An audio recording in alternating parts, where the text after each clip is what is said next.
Magandang gabi po. Ang ating panayang katuruan sa gabing ito ay ang itinatawag nating tipa ng pagninilay. Ang tipa ng pagninilay o Covenant Recollection ay bahagi ng unang taong programa ng formasyon sa ating pamayanan. Ito po ay binibigay mga 3 buwan matapos ang Christian Life Seminar. Pagkatapos po ng ating Covenant Recollection, ang mga kalahok ay inaanyayahang formal na gumawa ng tipan sa ating pamayanan.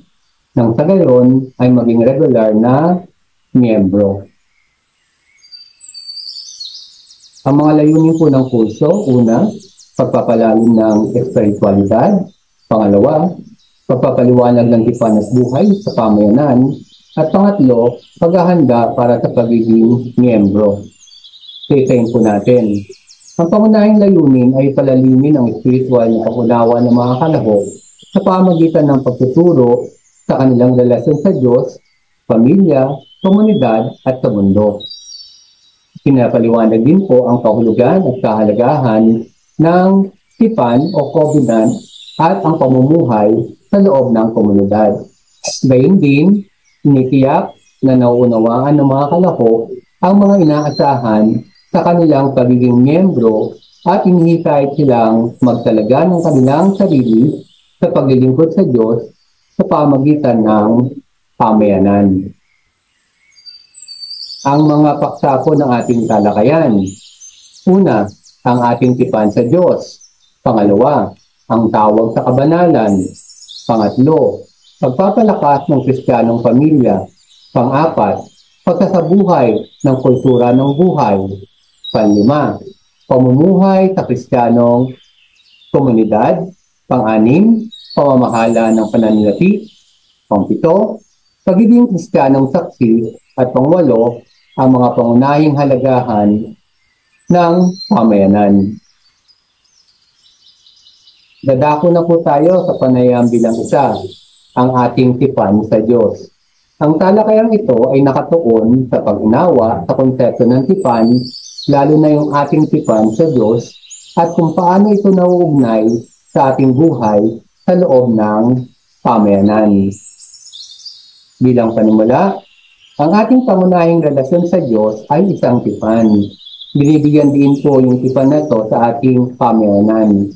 Nakikita natin sa Biblia, may binabanggit po doon na luma, gayon din ang bagong tipan.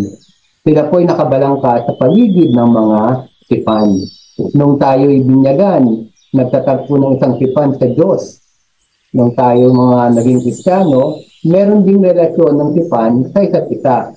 Ang pag-unawa sa ating tipan ay mahalaga para sa pamumuhay ng isang buhay Kristiyano.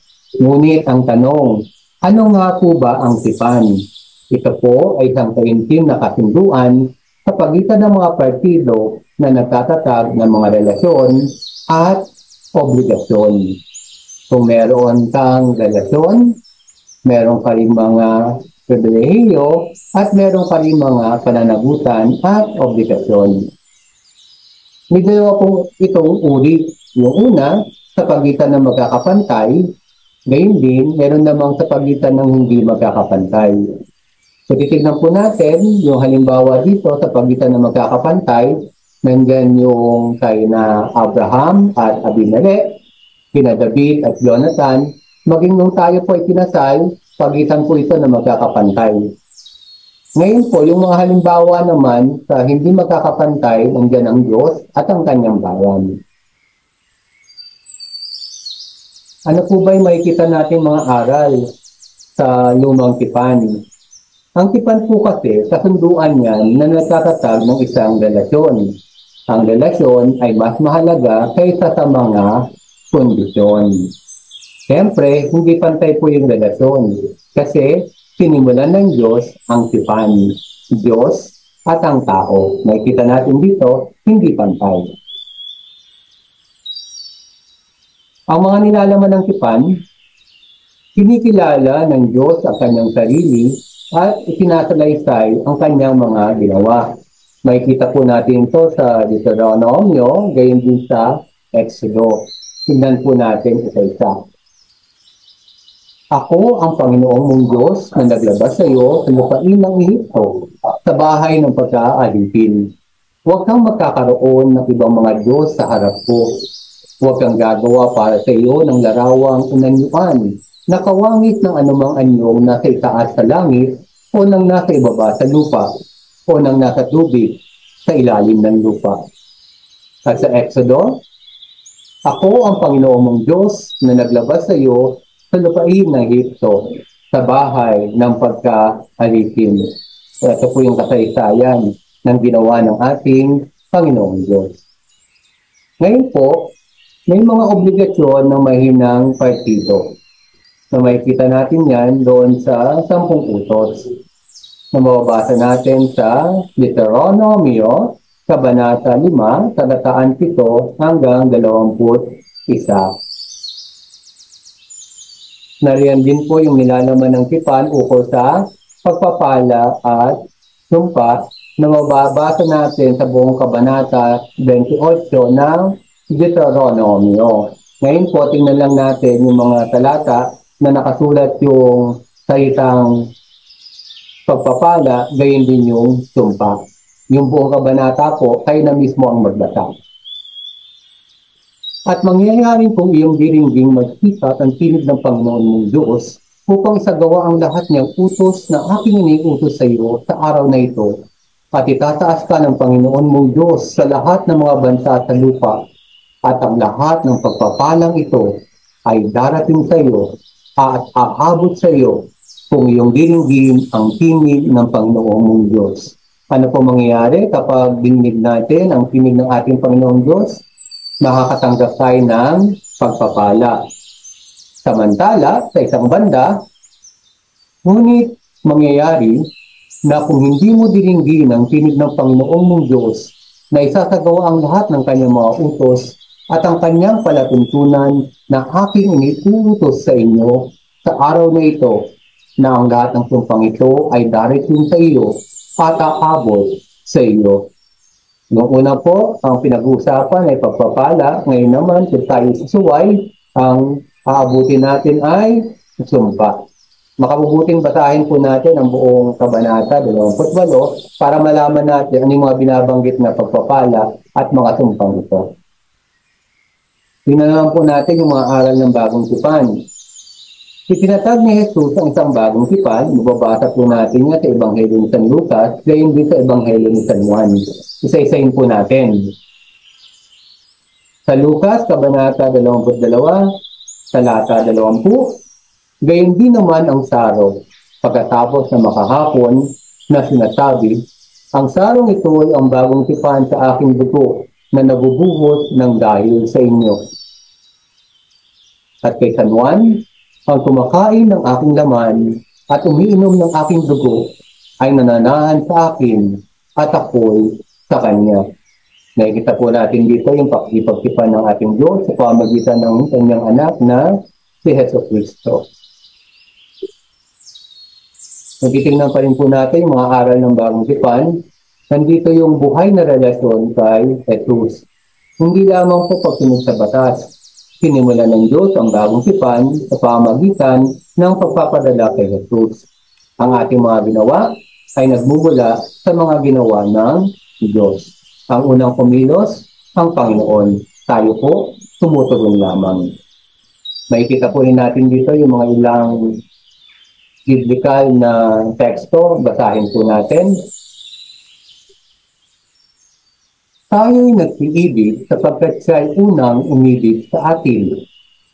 Sapagkat kayo'y binigyan ko ng halimbawa upang gawin naman ninyo ayon sa ginawa ko sa inyo. Isang bagong utos ang sa inyo'y binibigay ko, na kayo'y mag-ibigan sa isa't isa, na kung paanong iniibig ko kayo, ay mag-ibigan naman kayo sa isa't isa. Nakikita po natin dito yung kautusan ukol sa pag-ibig sa ating kapwa. At siyempre, yung mga walang hanggang kahinatnan para sa ating tugon na tayo maasam na sa uling ito ng ating buhay ay makakapiling natin ang ating Panginoon sa kanyang kaharian. Ngayon po, anong marapat nating tugon? Tulad nga po ng nasasaad, mag-ibigan tayo sa isa't isa. Makikita po natin dito yung pag-ibig ng tipan. Ating basahin muli. Isang bagong utos ang sa inyo'y binibigay ko, na kayo'y mag-ibigan sa isa't isa, na kung paanong inibig ko kayo, ay mag-ibigan naman kayo sa isa't isa. Sa ganito'y mga kikilala ng lahat ng mga tao na kayo ay aking mga alagad kung kayo ng pag-ibig sa isa't isa. Makikilala po tayo bilang mga tunay na Kristiyano sa paraan ng ating pakikipagbigan sa ating kapwa. Ngayon po, sa Galacia, Kabanata 6, Talata 10, meron po ipinapahiwatig dito yung pagkakaiba sa pagitan ng pag-ibig para sa lahat at pag-ibig para sa mga kapatid. Kung ating babasahin, kaya nga, samantalang tayo ng pagkakataon ay magsigawa tayo ng mabuti sa lahat at lalong-lalo na sa mga kasambahay sa pananampalataya. Okay? Ano po yung susing salita? Lalong-lalo na sa mga kasambahay sa pananampalataya. Pangalawang item po, yung pagbuo ng komunidad bilang praktikal na pagpapahayag ng pag-ibig. Sa isang banda, kung titingnan po natin, maraming mga grupong Kristiyano ang hindi nagtatagumpay. Tingnan po natin yung mga kadahilanan, bakit hindi sila nagtatagumpay. Nandiyan po yung una, ang kanilang mga modelo ay sekular ang kalikasan, na kung saan demokratisasyon ng personal na relasyon ang umiiral, pamamahala ng nakakarami. Yung layunin po noon ay pansariling katuparan lamang na nagtataguyod ng kasakiman. Nandiyan yung prioridad ng personal na kalayaan, yung tinatawag po nating individual na kalayaan. Yung mga relasyon po dito ay nagmumula sa damdamin. Yung sumunod, ang mga relasyon ay hindi nakabatay sa isang tipan, sa isang kasunduan. Sumunod, walang otoridad na mamahala sa mga relasyon. At yung huli, walang karaniwang buhay, walang makabuluhang relasyon sa loob ng katawan, ng grupo o ng isang pamayanan. Pangatlo, pagsunod sa modelo ng relasyon ayon sa Biblia.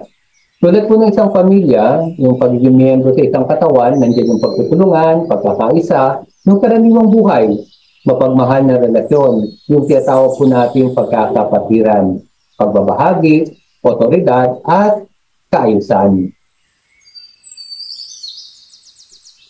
So gayon po, may mga praktikal na pangangailangan. Ano-ano po yung mga pangangailangan na yan? Pangangailangan na ipahayag yung pangako at pagmamahal sa isang tiyak, konkretong grupo ng mga tao. Nariyan din po yung pangangailangan para sa grupong ito ng mga tao na matutunan isang tiyak na hanay ng pagsipag-ugnayan at pagsasabuhay ng kanilang mga pangako o ng kanilang tipan. Pang-apat, pagsasabuhay ng mga katangian ng ating pangako sa pamayanan. Tayo po ay dapat maging sariling bayan ng Diyos na naglilingkod. Tayo rin po ay dapat magmahal at maglingkod sa isa't isa. Hindi na po tayo yung sarili nating mga amo. Tayo ay dapat mag-alay ng ating mga buhay para sa isa't isa. Sa praktikal na paraan, dapat tayong maging handang tugunan ang mga pangangailangan ng ating mga kapatid gamit yung ating mga personal na mapagkukunan o ang tinatawag nating resources. Tayo rin po ay dapat mamuhay sa tunay na katwiran at kabanalan. Kasunod, tayo ay dapat maging isang bayan na magagamit ng Panginoon bilang isang katawan.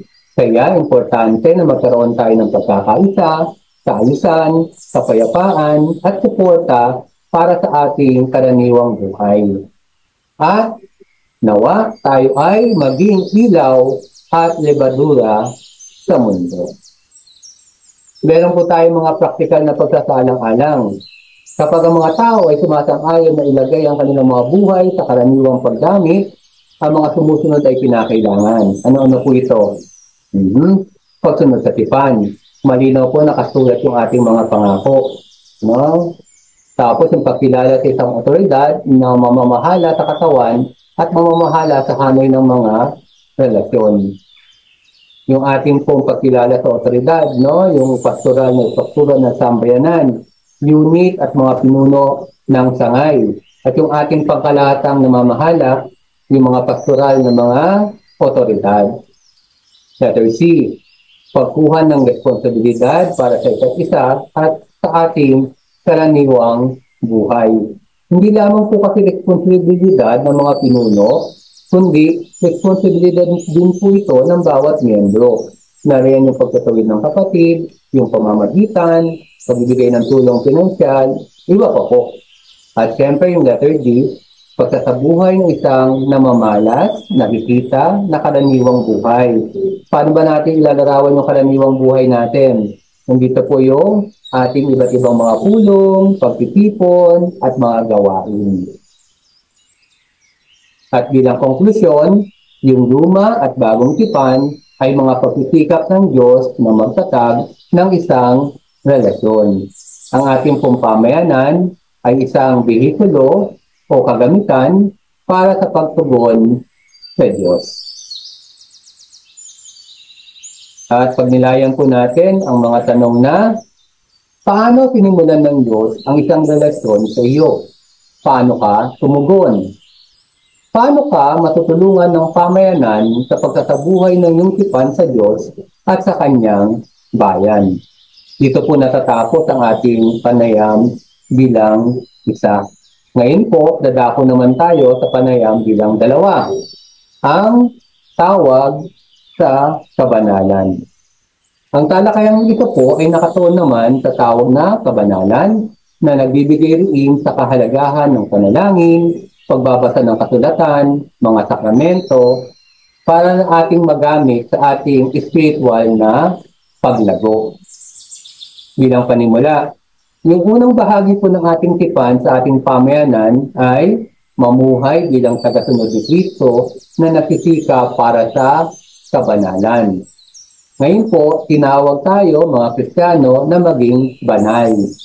Sabay kita natin dito ang ilang mga biblical na teksto. Tingnan po natin.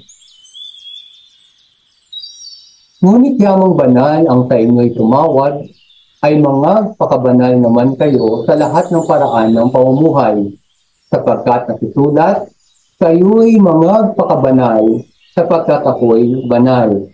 Kung ang ating Panginoong Diyos po ay banal, anong marapat nating gawin? Dapat din, tayo ay maging banal. At sa Ebanghelyo naman ni San Mateo, ano po ang nasusulat? Kayo nga'y mga pakasakdal, na gaya ng inyong ama sa kalangitan na sakdal. Yung sakdal po, isang salita yan para sa banal na ganap. Kung titignan po natin yung paglago sa kabanalan, nandiyan yung nangangailangan po ng pagkilala sa Diyos, paggamit ng panalangin at yung kasulatan. At gayon din yung pagtanggap sa biyaya sa pamagitan ng mga sakramento. Mahalaga po yung pang-araw-araw na personal na panalangin at pagbabasa ng Biblia. Yung regular na pakikilahok sa Eucharistia at pakikipagkasundo, yung tinatawag natin misa at pambisal, ay isang pangangailangan din. Ano-ano po ba yung mga dahilan ng kakulangan ng personal na oras ng panalangin? May mga nagsasabi na sapat na yung kanilang serbisyo sa simbahan. Pero dapat natin maunawaan, yung personal na panalangin ay kinakailangan para sa isang malapit na relasyon kay Jesus. Mahalaga po yung mga serbisyo sa simbahan, ngunit hindi dapat pinapalitan yung ating personal na panalangin. Sumunod, kakulangan ng pag-unawa tungkol sa panalangin. Yung panalangin po, ikit pa yan sa paghingi ng mga bagay. Ito ay komunikasyon, pakikipag-usap, pagbuo ng relasyon sa ating Diyos. May mga nagsasabi din po, wala akong oras. Ito po ay usapin ng mga prioridad, hindi ng oras. Mananalangin po ba tayo kung may mas marami tayong oras? May mga nagsasabi naman po, hindi ako karapat-dapat. Tandaan po natin, ang kapatawaran ay makukuha sa pamamagitan ni Jesus. Kung kaya, kailangan natin laging manalangin. At alam naman natin, sinusubukan ni Satanas sa pahinain ng ating loob sa panalangin. Yung pananalais po na manalangin ay nagmumula yan sa ating Panginoong Diyos. Kung kaya, kailangan tayo laging manalangin, humingi ng lakas ng loob sa Kanya. Ang iba naman po nagsasabi, masyadong mahirap ang manalangin. Ang panalangin po ay simple lang. Ang pagiging nasa mapagmahal na presensya ng Diyos.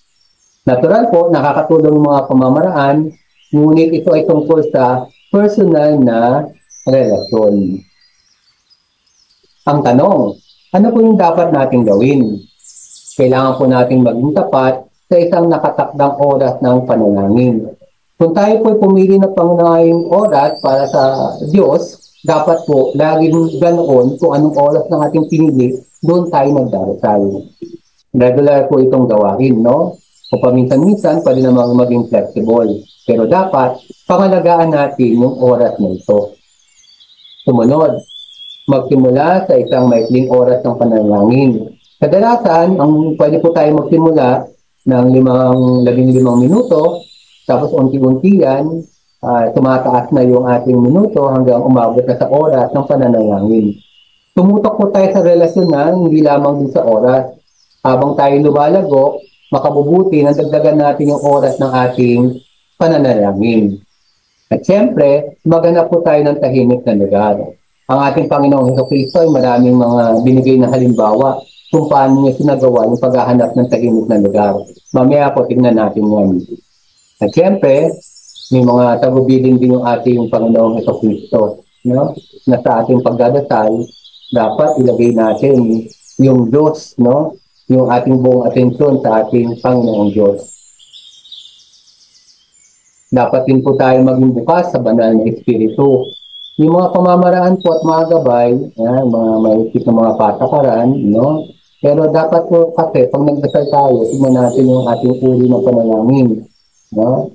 Tapos, tahimik po tayo, nagpapahayag, yung tamang postura o ayos, yung wastong pag-uugali, at tignan po natin kung makakapagdasal tayo sa mga wika. Ang layunin po natin dito yung pakikipag-isa sa Diyos. At siyempre, kailangan nating harapin yung mga hadlang, yung mga distraksyon, mamagitan at magtiwala. Sino po? Hingi tayo ng tulong sa ating Panginoong Diyos. Ngayon, yung iba naman po, nag-aalala ng labis tungkol sa kalidad ng kanilang pagdarasal. Pero dapat nating maunawaan na nais ng Diyos yung ating presensya. Yung iba naman po nakakaraman ng pagkatuyo o yung dryness. Kailangan po natin magtiyaga dito dahil sinusukukan dito yung ating katapatan. At yung iba, nahihirapan sa pakikinig. Ang sagot, ang tugon, dapat matuto tayong makinig sa katahimikan. Dahil sa katahimikan, dito po nagsasalita ang ating Panginoong Diyos. Tingnan po natin yung mga halimbawa kung paano ba nanalangin ang ating Panginoong Jesucristo. Natapos siya'y lumisit sa mga ilang at nanalangin. Saan po siya nagdasal? Sa ilang. At nangyari ng mga araw na ito na siya'y naspa sa bundok upang manalangin. At sa buong magdamag ay nanatili siya sa pananalangin sa Diyos. Hindi naman po natin kailangan mamundok. Pero sinasabi kasi natin dito, gusto ng ating Panginoon na siya ay mapag-isa. At tingnan niyo po yung haba ng kanyang pananalangin, no? Buong magdamag.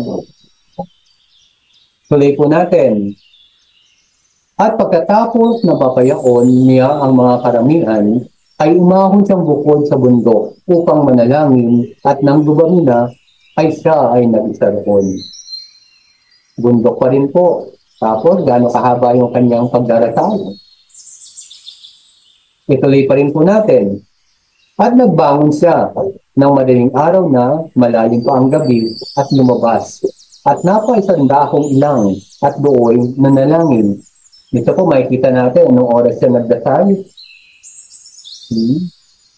Madaling araw. Tuloy po natin. Datapot ikaw, pagka ikaw ay mananalangin, pumasok ka sa iyong silid.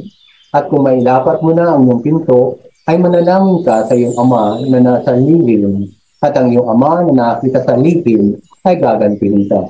So, kung tayo po yung magdarasal, huwag po tayong lantad. Dapat nakatago yan. Kasi ang pakipag-usap, pakipag-komunikasyon sa ating Panginoon sa pamamagitan ng dasal ay ginagawa po ng isang pribadong pamamaraan. Ang lihim. Tuloy po natin. Pagbabasa ng kasulatan at inspirasyon na nababasahin. Ano po ba ito? Kailangan po natin basahin at magnilay tayo sa salita ng Diyos. Yung Biblia po kasi ay makikita natin dito yung karunungan at kapangyarihan ng ating Panginoong Diyos. Ayon nga sa Hebreo, ano pong nasasaad dito? Sapagkat ang salita ng Diyos ay buhay at mabisa at matalas kaysa alinmang tabak na may dalawang talim at bumabaon hanggang sa paghihiwalay ng kaluluwa at espiritu ng mga kasukasuan at ng utak at madaling kumikilala ng mga pag-iisip at mga haka ng puso. At walang anumang nilalang na hindi nahayag sa kanyang paningin, ngunit ang lahat ng mga bagay ay hubad at hayag sa harapan ng mata niya ang ating pagsusulitan. Makikita po natin dito yung pag-aalok ng inspirasyon. Maganda po na pagsamahin natin yung pagbabasa ng Biblia sa panalangin. Gumamit din po tayo ng mga gabay sa panalangin na batay sa kasulatan. Kaya po, dapat regular natin pag-aralan ng Biblia. Magbasa po tayo ng mga aklat pang Kristiyano, lalo na po yung mga sinulat ng ating tagapagtatag o ng ating servant general. Lumako na po tayo sa misa at kumpisal. Marapat na tanggapin natin ang katawan ng ating Panginoon sa Kristo sa pamamagitan ng komunyon. Dapat po regular tayong dumadalo sa misa. Higit po sa lingguhan, kung maaari. Kung kaya nating araw-araw, bakit hindi? At regular po tayo na mangumpisal. Ang pangumpisal po kasi, ginagawa ito isang beses ng taon. Yan po yung sinasabi na pangangailangan ayon sa simbahan. Pero kapag tayo po nakagawa ng malubang kasalanan, siyempre po, dapat sa agad-agad tayo ay nangungumpisal. At bilang konklusyon, ang kakulangan ng panalangin ay nagpapakita ng kawalan ng katapatan. Ang pananalangin, pagbabasa ng Biblia, mga sakramento, lalo yung pagtanggap nito, ay umahantong sa spiritual na paglago. Tinatawag po tayo sa kabanalan dahil ang ating Diyos ay banal. Ating pong pagnilayan ang tanong na ibahagi ang tungkol sa iyong personal na oras ng panalangin at ang iyong pagbabasa ng Biblia. Ibahagi rin ang tungkol sa iyong pagkakaunawa sa tawag ng Diyos sa kabanalan at pagiging perpekto. Ngayon po, natapos natin yung panayam 2. Ngayon po, dadako na tayo sa panayam bilang 3 patungkol sa pagpapalakas ng Kristiyanong pamilya.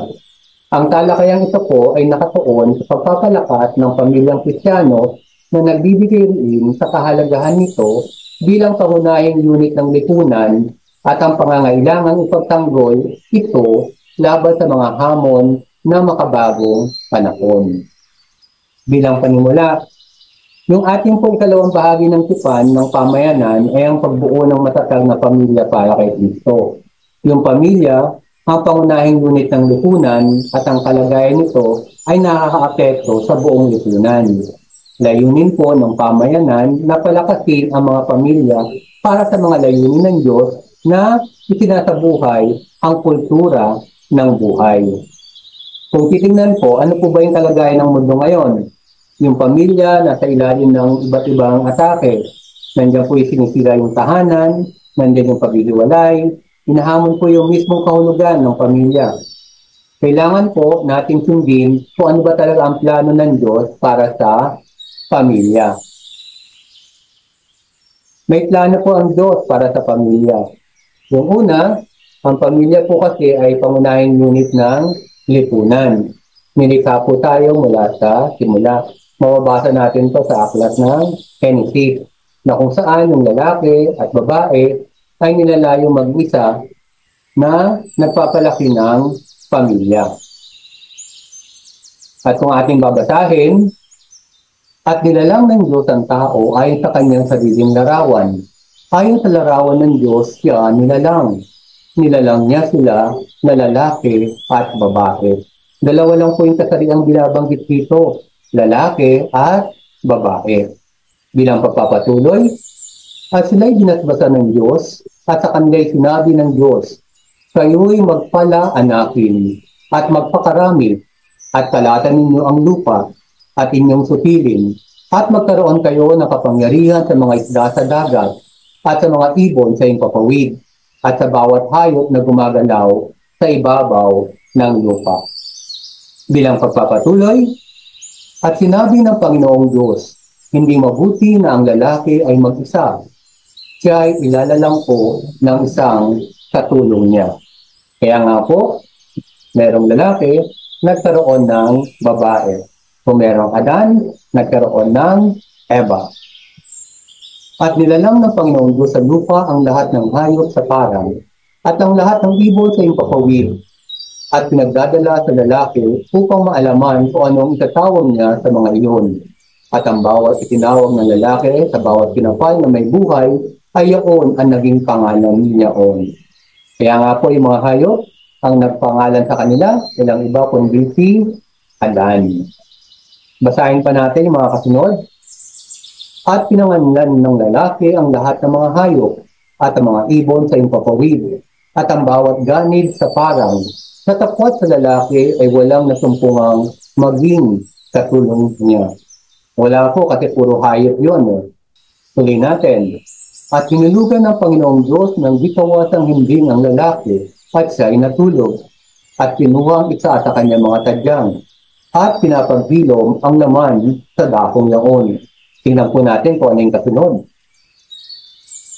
At ang tadyang na kinuha ng Panginoong Diyos sa lalaki ay ginawang isang babae at ito'y dinala niya sa lalaki. At sinabi ng lalaki, ito may buto ng aking mga buto at laman ng aking laman. Kaya tatawaging babae kapagkat sa lalaki siya kinuha. Kaya iiwan ng lalaki ang kanyang ama at ang kanyang ina at makikitisan sa kanyang asawa at sila'y magiging isang laman. Babalikan po natin, nangyaling ang babae sa tadyang ni Adan. Kaya nga, ang tawag sa kanya, babae. At kung tayo po, yung mga lalaki ay magpapakasal, kailangan niya pong iwan ng kanyang ama at ina at makitisan sa kanyang asawa. Ito po yung dahilan kung bakit bubukod yung bagong kasal na lalaki at babae mula sa kanilang pinagmulang pamilya. Dito pa rin po tayo sa plano ng Diyos para sa pamilya. Yung ikalawang item, lugar para sa pagtuturo at pagsasanay sa mga bata. Yung karunungan po ay inahatid yan ng mga magulang, yung mga halagahan dun sa kanilang mga anak sa pamamagitan ng pagtuturo at pagsasanay sa mga ito. Yung pagtuturo po, nangyayari yan sa pang-araw-araw na gawain na kung saan yung mga halagahan ng mga magulang nakaka-impluwensya sa mga bata. Yung pangatlong item, lugar para sa pagsasanay sa mga leader. Ang pagsasanay sa paumuno ay nagsisimula sa tahanan. Tignan po natin, meron niyang biblical na verso. Ito, kay Timoteo po. Namamahalang mabuti ng kanyang sariling sangbahayan na sinusupil ang kanyang mga anak na may buong kahusayan. Ngunit kung ang sino man nga ay hindi marunong mamahala sa kanyang sariling sangbahayan, paano makapamamahala sa iglesia ng Diyos? So, makikita po natin dito yung pagsasanay ng mga leader sa nagsisimula po dun sa kanilang tahanan. Sa pagdidisiplina, tamang pamamahala sa kanilang pamilya. Lumako na po tayo dito sa domestikong simbahan. Ang pamilya po kasi tinatawag yan ng domestikong simbahan, kung saan dito nagaganap yung pananalangin, pagbabatbat ng pamilya. Yung mga magulang po, mga pari yan, na naghahandog ng Diyos at ng kanilang pamilya. Nandito po yung pagtuturo ng kasulatan, paggamit ng mga simbolo. Yamang na pag-uusapan po yung mga simbolo, tingnan natin kung ano sinasaad sa Deuteronomio. Ituro ninyo ito sa inyong mga anak, pag-aralan ninyo ito sa inyong tahanan, sa inyong paglalakbay, sa inyong pagtulog sa gabi, at sa inyong pagbangon sa umaga. Ano po pinapakita dito? Ito ay nagtuturo na ang pagtuturo ng mga salita ng Diyos ay dapat maging bahagi ng pang-araw-araw na buhay. Hindi po ito limitado sa mga espesyal na okasyon, kundi dapat sinasagawa sa lahat ng oras at lugar. Bilang pagpapatuloy, ipulukot ninyo ito sa inyong mga kamay bilang tanda, itali sa inyong noo. Ito ay mga simbolikong pahayag na nagpapakita ng kahalagahan ng pag-iingat ng mga salita ng Diyos sa puso at isipan. Para sa mga Hudyo, ito ay nagresulta sa paggamit ng mga pilakterya. Makikita niyo po para silang may mga tali-tali. Ulit po natin, isulat sa mga hamba ng pintuan ng inyong bahay at mga tarangkahan. Bakit po kaya? Kasi ito po ay nagpapahiwatig ng mga salita ng Diyos dapat makita at maalala yan sa lahat ng oras. Ang tanong po, bakit hindi nangyayari yung plano ng Diyos? Kasi kung titingnan yung unang item, nawala ang Diyos sa sentro ng kanyang lugar. Bakit po? Tignan natin yung mga dahilan. Kasi hindi pinalaki ng mga magulang yung mga anak sa Panginoon. Paano po yun? Tingnan po natin yung sinasabi sa Efeso, Kabanata 6, Talata 4. Mga ama, huwag niyong ibunsod sa galit ang inyong mga anak. Sa halip, palakihin niyo sila sa disiplina at katuruan ng Panginoon. Ang tanong po, sa ating pamilya, nandyan pa po ba yung disiplina? Nandiyan pa rin po ba yung pagtuturo patungkol sa ating Panginoon? Tila ito po yung nawawala. Ikalawang dahilan, parami ng parami ang mga magulang na umaasa sa teknolohiya bilang pinagbumulan ng karunungan sa pagpapalaki ng kanilang mga anak. Halimbawa po, ng isang maling turo. Dahil yung mga 2 taong gulang na bata, inaasahang gawin yung kabaliktaran na sinasabi ng magulang, ano pong gagawin? Ipapagawa sa kanila ng magulang ang kabaliktaran upang gawin ng bata ang inaasahang kilos ng gusto ng magulang.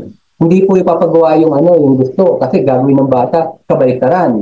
So ang gagawin ng nanay o tatay, ipapagawa yung baliktad para kung baliktarin ng bata, nagawa yung gusto niyang ipagawa. Ang tanong, tama po ba to o maling katuruan?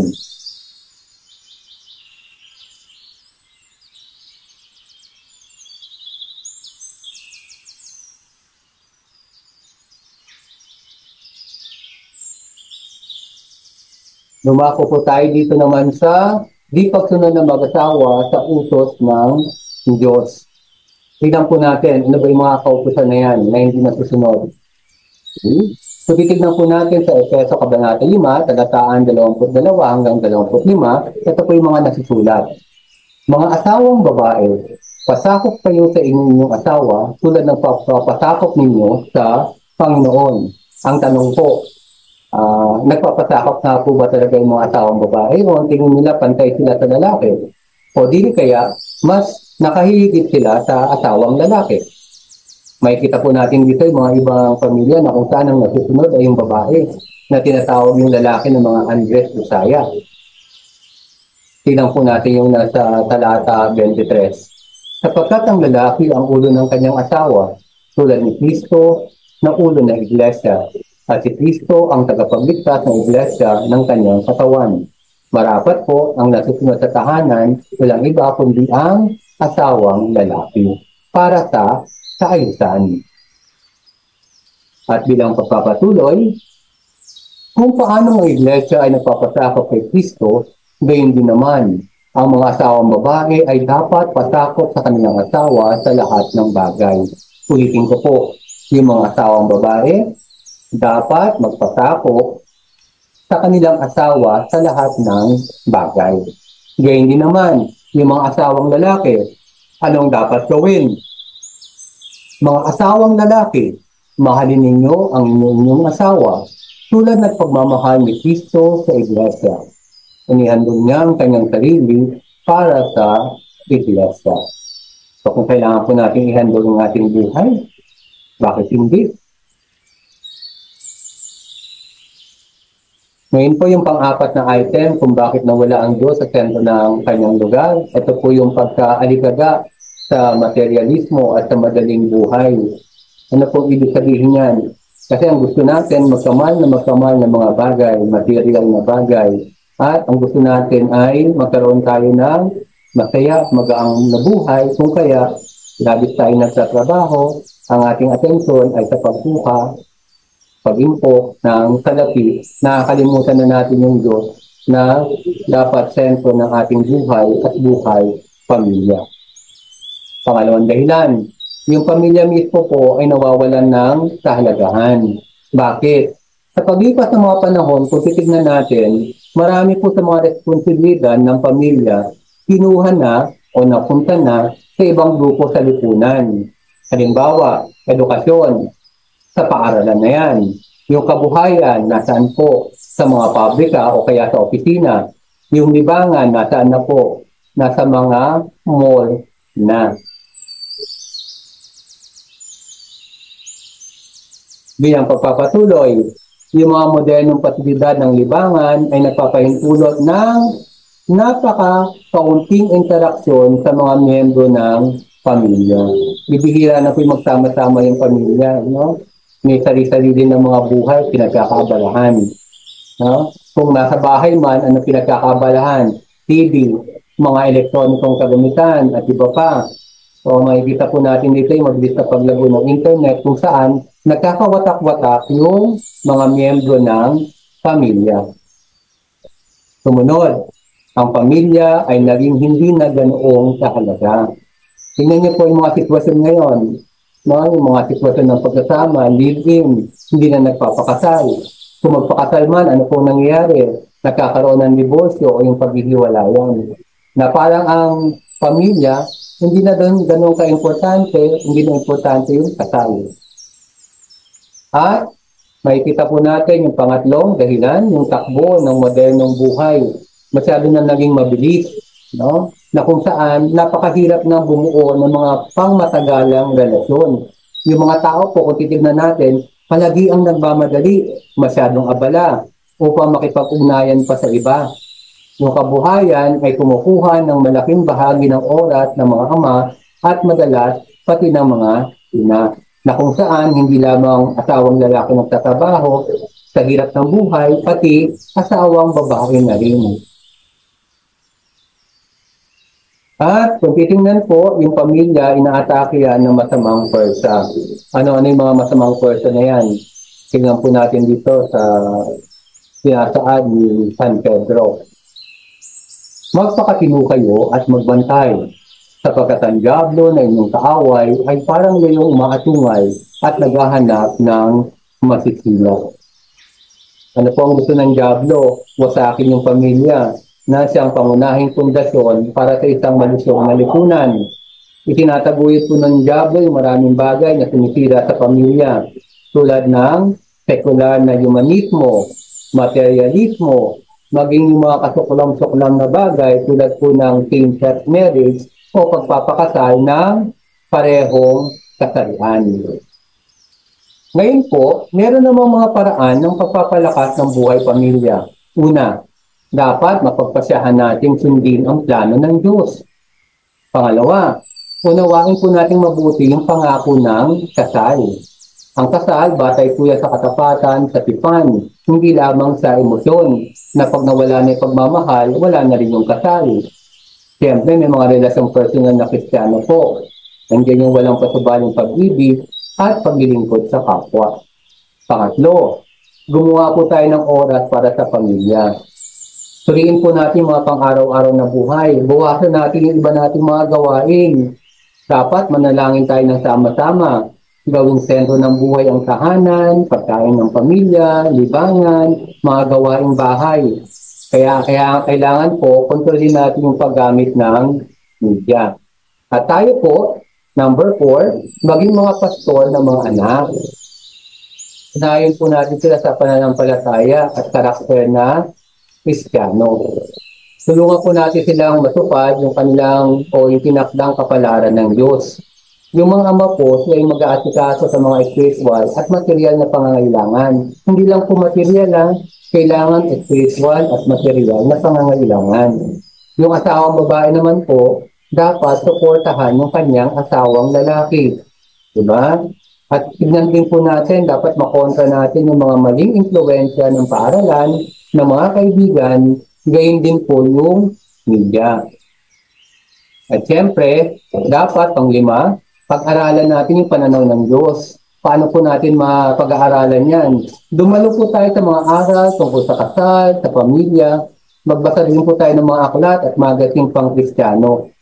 Pang-anim, maghanap po tayo ng mga iba pang Kristiyanong individual at mag-asawa na nakakaranas ng kaparehong pag-alala, suliranin tungkol sa buhay pamilya. Magkaroon po tayo ng regular na pag-uusap, ugnayan sa kanila. Bumuo po tayo ng pagkakaibigan, mga relasyong nagbibigay suporta, at makilahok tayo sa mga gawain ng komunidad. At pang-pito, bumuo po tayo ng kapaligiran pang Kristiyano, lalo na sa mga bata na kanilang kaedaran. Tignan po natin yung pagtutuon ng influensya ng mga kaibigan.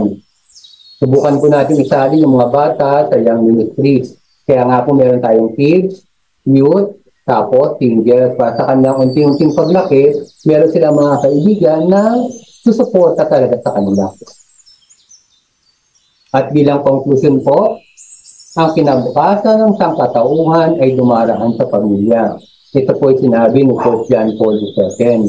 Marapat lamang na palakasin natin ang buhay pamilyang Kristiyano upang ipagtanggol ang likha ng Diyos at panibaguhin ang mundo. At ating po pagnilayan ang mga sumusunod. Ibahagi ang tungkol sa iyong pagkaunawa sa plano ng Diyos para sa pamilya. Itinitindig mo ba ang iyong buhay pamilya alinsunod sa mga prinsipyong Kristiyano? Ano ang mga paraan ng pagpapalakas ng buhay pamilya na hindi mo pa nagagawa? Dito po natatapos ang ating panayam na kung saan ating tinalakay ang patungkol sa introduksyon, panayam 1, panayam 2, at panayam 3. Sa susunod po nating mga sanay katuruan, pag-uusapan natin ang panayam 4 hanggang panayam 8. Maraming po salamat, magandang gabi. Nawa, patuloy tayong pagpalain ng ating poong lumikha. At patuloy tayong gabayan sa ating paglalakbay, sa ating buhay at pananampalataya. Muli po, maraming salamat, magandang gabi, at papurihan natin ang ating Diyos na lumikha.